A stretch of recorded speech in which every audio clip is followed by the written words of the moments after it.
सर्वप्रथम हे जे दिल्लीला बसलेले आहेत मोदी सरकार आणि त्यांचा तो अनपढ शिक्षण मंत्री यांचा मी निषेध करतोय।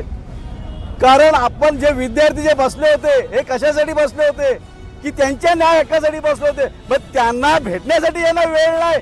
मागच्या वेळेला 2024ला नीटची एक्झाम लीक झाली, त्याच्यामध्ये जवळजवळ 91 विद्यार्थी एक नंबरला आले होते। म्हणजे 720 गुणांची जी परीक्षा असते त्याच्यानंतर ती परीक्षा रद्द केली, मग पुन्हा घेतली। मग ते पुन्हा घेतल्यानंतर फक्त 14 ते 15 म्हणजे 14,000 लोकांपैकी 14 ते 15 विद्यार्थी पास झालेले। मग यांनी शिक्षणाचा खेळखंडोबा केलेला आहे।